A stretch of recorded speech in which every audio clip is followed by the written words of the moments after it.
So this opportunity came up for us to create a story between two theatre companies, one in the UK, one in America, and the opportunity was to create a new piece of work that utilised technology in some way.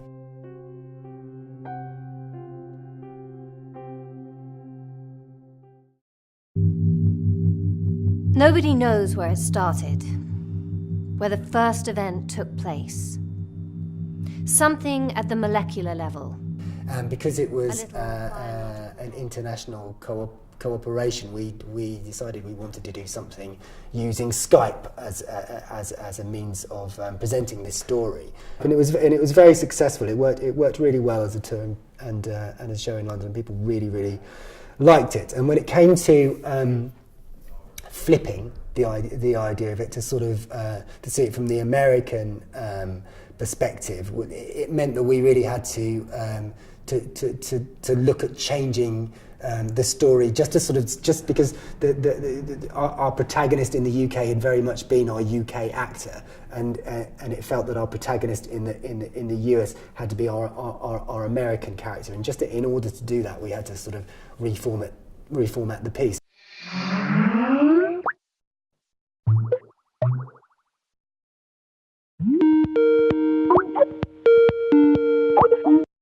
York, it would be wonderful to hear, and Emma, what your thoughts were on the script, and you know, because you're greeting it for the first time. We've been living with it, us for a long time now, haven't we? Several years. I mean, there's something so strong about, I feel, about the control asserting itself through that distance, through the means, through the you know, that the video feed can just be a representation of how much power she can have, or the corporation that she works for, over his life.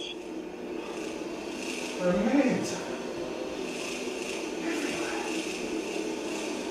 sorry, Michael. Filling up the sky. Filling up the world. What happened with us was that people didn't realise that Emma was on Skype and really in Philadelphia. They thought she was in the room next door, right, and that she was just... or a lot of people thought it was pre-recorded.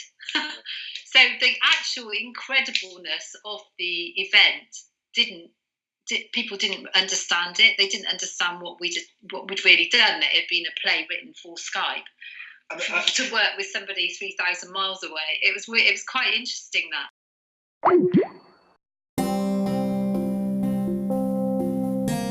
We've got the main design and directing team here today to do a 2-day script development workshop, and Grant's flown over to be with us for the 2 days to sort of expand on the script, to flip the perspective and to get some good design ideas going. I've already done some work on looking how to kind of flip the piece, and now we're looking at the possibilities of what that might mean for the US production, and actually we're already discovering that we're going to have to change it quite significantly and really sort of reframe it for this side of the pond.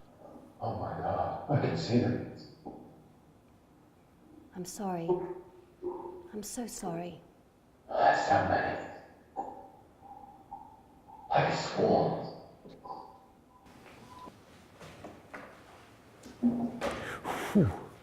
Very interesting. Yeah. It's really interesting. I mean, it's we have to reframe it, I think. It's very different. Oh yeah. Yeah, from the British version. When you see it from this angle, yeah, it really shows it up, doesn't it? What a protagonist actually means. You need to feel empathy for your protagonist. You cannot have it as someone, because she is quite bad. It's yeah. Oh. Yeah. But it can be done. It can be done. Oh yeah, I feel like it's really close. It can be done. I think it's really important for the show to really evolve now, because we've kind of created this perfect piece, or not as perfect as it can be, in the UK, and the nature of the collaboration that's being passed from one country to the other back and forth means that it's great that we're giving it sort of a fresh vision. We've got a new director, David O'Connor, in. We've got York, who's coming in, giving it a fresh design. I think that's really exciting as far as the technology goes, and sort of this is a possible new way for international theatre companies to collaborate and just pushing it that little bit further and seeing how it can evolve. And it's interesting to watch the process right now as we're talking about how the story could be restructured a little bit to make it more interesting, more compelling for an audience here, to be on the side or be in the room with someone who was originally seen as more of an external force. How can we be emotionally involved with her here so we can really follow the through line and while breathing the same air as her in the same room? There's a way that Emma's character was simply the antagonist and kind of almost like a snidely Whiplash bad guy in a way. Now, if we can make her more relatable and make her journey through reconciling her belief in science and her altruism with the way to most effectively help the most number of people, even if that means some people have to suffer. For me, it was the butterflies, the monarchs of Al Rosario.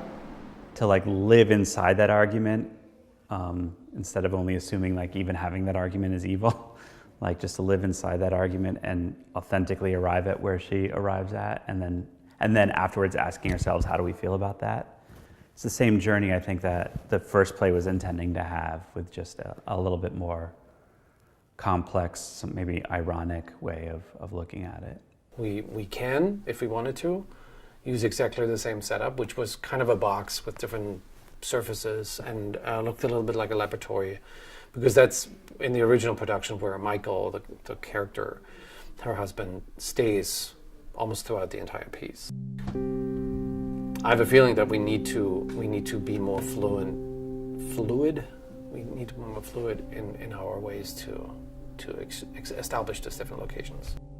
One of the problems I'm thinking about is the audience will see this, but for all they know, it's just a person on video, in the next room, or maybe it's a recorded video. So both how to make it authentically real, that we're actually working with an actor across the ocean, and make it relevant and useful to the play. I have no precedent for this. This is new territory for me in terms of acting over video conferencing. So.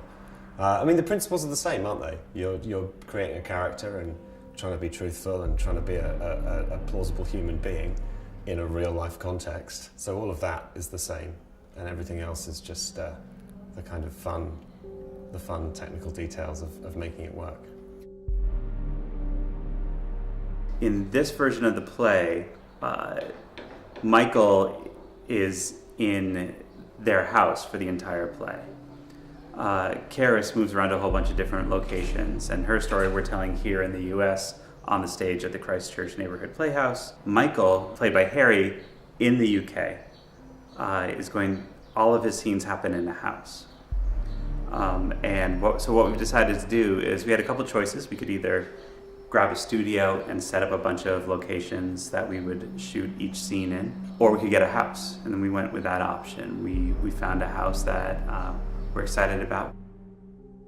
Okay, I'm here in the kitchen. I'm actually living in the house as well as performing from the house, so the kitchen does double duty as where I make my breakfast and where we do one of the scenes from the play. So you can see we've got a video screen and a camera set up behind there, but we've also got the leftovers of my breakfast and coffee around the corner.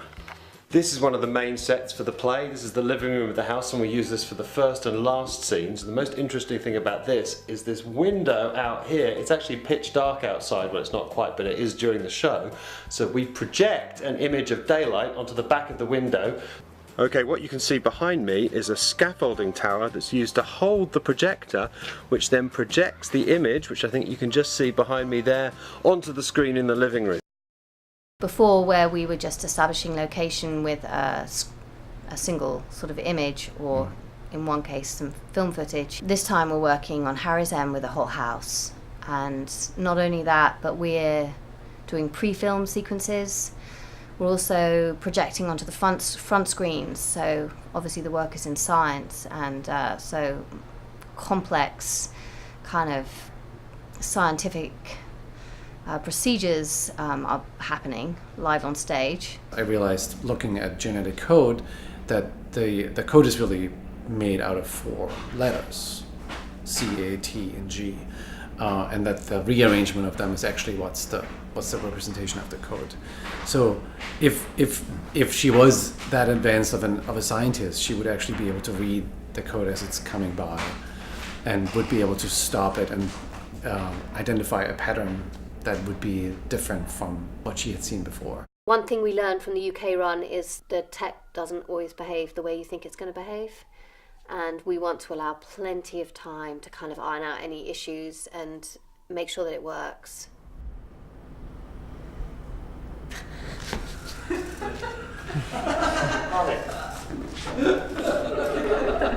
The detail work here is a lot more important. Like every cross has so much weight to it that we're really have to like very fine tune and carefully do everything here. So it's a lot on Emma in 1 week, in a couple days really, to kind of like put everything together when she's the person on stage the entire time and kind of carrying the show. That line is like the last final ultimatum. And Karis, I think really choosing to decide to give the answer you give there is Oh, that's a great. big deal. I'm really, really scared right now. I'm absolutely terrified.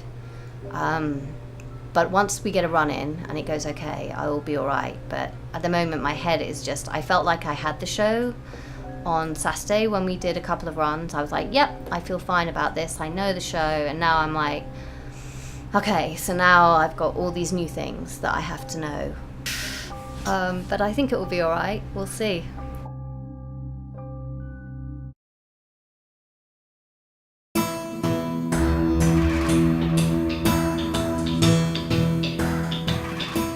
Nobody knows where it started, where the first event took place, but it was something at the molecular level. Some little biological bomb, a ticking clock. The use of technology for me was very exciting. The concept was exciting. I like the idea that he was in a different place, clearly somewhere else, a distant place, so that what she was doing and the effects of what she was doing were totally divorced from where he was. There was an ocean in between them. How could you leave? No, you told me to go. I didn't want to. Look what you've done. You were supposed to change things for the better. In a sense, he was protected, and yet at the very end, when she looks down and that blue butterfly is on her coat, oh my gosh. It was fantastic. It was seamless. It brought you right in, and I mean, it was kind of cool the way they did the drop down and the reverse. She's looking at the screen, and it gets you thinking, and it does seem to be kind of scary that that's really plausible. Unintended consequence.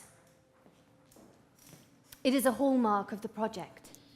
This technology is getting so advanced so very quickly that we really need to have to start asking some very pertinent questions now before we find ourselves in a present where we haven't asked those questions and time has overtaken us. And I think that we're reaching that stage now. I mean, with genetic engineering and artificial intelligence particularly, that's going to alter the way that we perceive our own realities.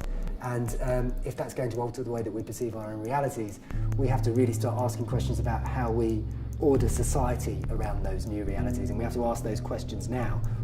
Who are we? What are we? Where do we live? What is our environment? What is our responsibility to ourselves as a species and to what the future of our species might be? What do we want to be? These are big questions, and speculative fiction, science fiction is a really good way of starting to ask them.